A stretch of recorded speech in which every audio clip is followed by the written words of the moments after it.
arcade gamers, and welcome back to BiggggyD's Arcade. Today we're going to be discussing the smaller products by Arcade1up. Typically don't cover these, don't actually own many of them, but I heard some recent information in the live stream with Travis MCP and David McIntosh that has led me to make this video. So let's go ahead and get into it. And what we're going to be discussing are like the Countercade, the Couchcade, the wall lights you see behind me. Because there was some recent information in this live stream called the Arcade1up One Update Show. And I did a raw recap video, kind of doing just a quick recap of what we saw. But there was just like a short 30-second clip whenever I rewatched it where I caught a lot of my information that I'm going to be going through with you guys here in this video. So let's go ahead and pull this clip up, about 30 seconds. And let's hear what he has to say, because there's quite a bit in just this short little tidbit. The complaints I've seen lately in the community, and I kind of agree, is the last couple of releases have been remakes. So the Deluxe is a remake, Star Wars remake. Really, a lot of us that have already purchased these cabs or cabs like them want new stuff. What about the new releases? What's going on? Are we going to see some soon? Like, what's going on? Yes to new releases and yes to re-releases. So I think we have 2 or 3 more new, like not released titles yet that are slated to be released over the next few months. We're saving some for Q3, Q4. Some really cool stuff, some collectible stuff, some lower price point stuff, as well as some new arcade titles and forms, which will be interesting. And then, yeah, we're refreshing some of the greats. And, you know, to that stat that I said earlier, everyone's had enough PacMan in this community, but that is okay. So Travis started out with a really good question. I give him credit there on that because that was a terrific way to put it and a good question to ask. He basically said that most of the community, and I said this in some previous videos recently, is in this community of Arcade1up customers, I see that most of the interest and most of the enthusiasm is behind new titles, and just new form factors, new cabinet designs, just any new product or new release is what we want to hear. Now, of course, Arcade1up cannot just make endless amount of cabinets. They don't have endless amount of licenses to use. But they do have a good amount of licenses they already own, which is about over 90% of what's out there.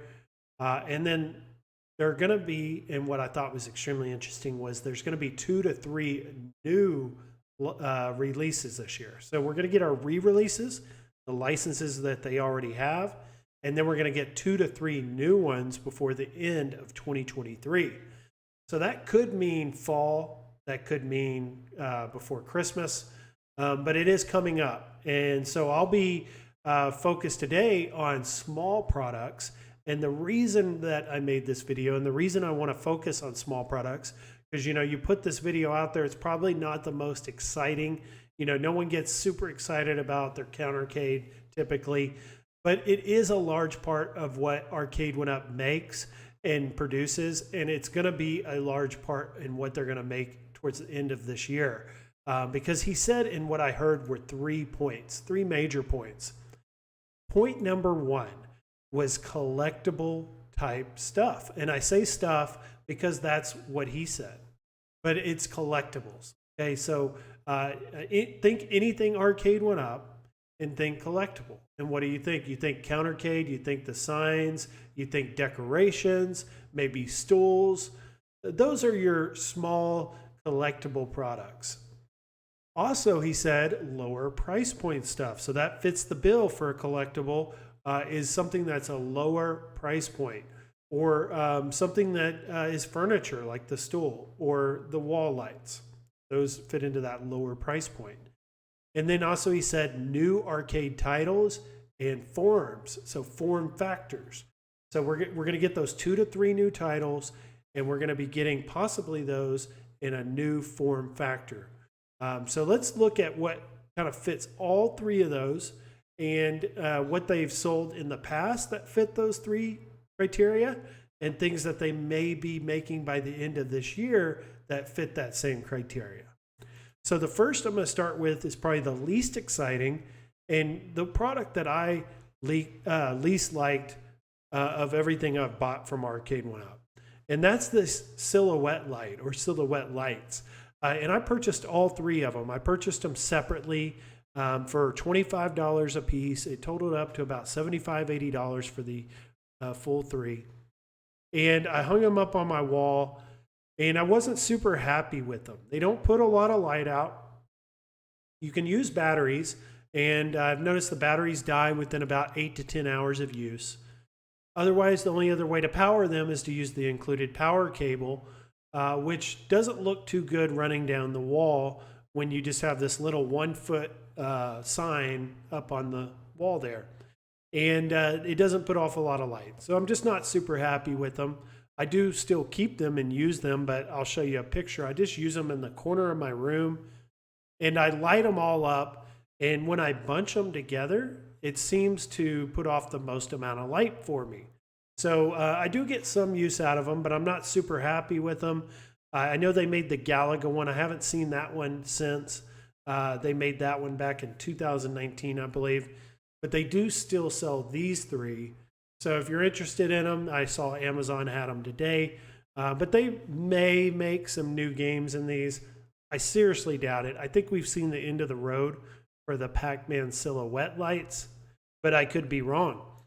But some other products that I really liked in this category, the wall lights, were these wall marquee lights. And I got two of them. I got the PacMan and the Street Fighter 2. And they put off a lot of light. They're really big, and they included power cable. I mean, yeah, you do run it down the wall, but you're getting a big sign. So it's taking up a lot of room on the wall. So I think it's a good trade-off to have just that small power cable for that much light.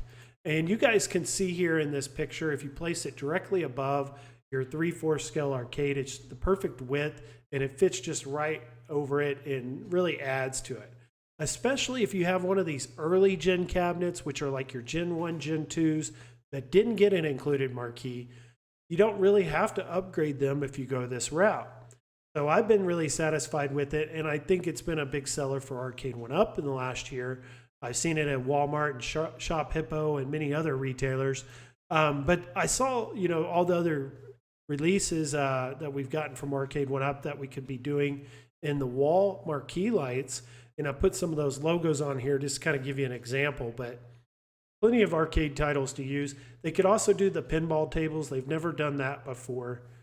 And get some of those titles like Outrun, where you can get the Sega logo on there as well. I think would look really good. So I definitely think we're going to get some of these. But I want to go next into Countercades. And Countercades are a good subject because these actually have been a highlight of Arcade1up outside of their 3/4 scale, or the Countercades. They've been making them since the very beginning, and they always innovate them. They change the designs on them. As you can see, these three here, they got a 2-player version, a 1-player, and then they got this tower or tabletop Pong table Countercade. So they got different versions of these that they've done in the past, and they're constantly changing them. So I definitely think these are probably going to get a design change this year and they'll probably be released by Christmas. And I would like to see some new titles in the Countercade, which some good ones would be like Blitz, and X-Men would be good because the artwork on it. And then Tapper, of course, everyone likes Tapper. But Tempest, we've seen a leak of Tempest in Miami. There was a Countercade leak there in Miami that we saw. So that one's probably going to be high on the list to do, and one we may see. One they may already be pretty far along on in the concept and getting that one ready to go. But I saw this concept art as well. Tapper and Tempest seem to be some of the most popular titles for Countercade art. So I definitely think Tempest and Tapper could be on the list for these new Countercades they could be releasing. And that fits all three really things that he said. It is a collectible. It is a lower price point. And these would be new arcade titles in different forms. But also, let's take a look at the pinball tables. So pinball tables are interesting because They're a high price point. He mentioned it in the stream. They're $800 to $900, and the price just keeps going up. So they're getting out of making new pinball, but they're still going to be carrying the ones you see here. They're going to keep the licenses they have, and we should still keep seeing those. But I was thinking about a miniature or a micro version of these, and At Games did their micro pinball, and it's done pretty well. It's been $450, $500 with shipping. But Arcade1up could take some of that business by just creating a miniature version of their pinballs, selling them at $500 or less. And I think that'd be a big seller. And I think this is something we could see this year in 2023, are the micro or miniature pinball by Arcade1up. I don't think they're getting out of pinball entirely, just they're not going to be doing anything new. And these would be existing licenses, so it wouldn't take too much development. Also, they have the Partycades. We saw the NBA Jam Shack Edition recently. They've had the Defender Partycade, some pretty successful ones in the past. So I do see some of these QVC type Partycades in the future with different licenses that they already have. But some that I don't think we're going to see much more of are going to be like these Couchcades. We saw the PacMan and the Atari, but they weren't well received. The reviews weren't very good on them. There didn't seem to be much of a need for them out there for the customers. But maybe we'll keep seeing them. Maybe there's some information to back up a reason to keep selling these. Maybe they've sold quite a few of them that we don't know about. And it's just a different demographic of, customer base that purchases these outside of the home arcade community that we know. But also we had the Projector Gate. We've only seen the PacMan, no other titles. So I don't think we'll be seeing any more of these. They are for sale, but they're only about $200. They're trying to get rid of them. So I think we've seen the end of the road for the Projector Gate as well. But I did want to mention it because it fits these products, these smaller, collectible, lower price point type products that I'm covering in the video. And then small products, what else could be released? And this wouldn't be considered, I would say, a small product, but I did want to throw it in there because we've only seen the Pong, what they call the pub table, and the Pong was successful. It did well. So maybe 2023 we see a new one. And I say that because we did get these leaks from Miami that did show the Pac-Man version, and it showed the Marvel superheroes as well, which is pretty cool, with the cup holders. So maybe this is a 2023 product, and we see that here by the end of this year. And it does fit the lower price point. I think they can do these for $500 or less. And then we've got the Tapper fridge, or the Tapper tabletop with the fridge built into the riser there. And this was a leak. We didn't really get to see a size on it. It could be as small as a Countercade or a tabletop arcade with a small Partycade size screen or a Countercade type screen in it. So this could fit that bill, or that what they're looking to make by the end of this year. And then if it's a small fridge that only holds 4 or 5 drinks, they could do it at a smaller price point, like they're trying to do now with this lower price point stuff that David McIntosh says they're going to be focused on for the rest of this year. So you guys let me know, are there any other products that I didn't mention that you think they could be making or has already released that they may be doing a new title on? Let us know. Also put down in the comments, anything you want to share with everyone. I'll make sure to respond if I can. I appreciate the likes, the subscriptions. We're well over 750 subscribers now, moving towards 1,000, baby. So I appreciate each and every one of y'all. And I will see everybody in the next video. Bye-bye.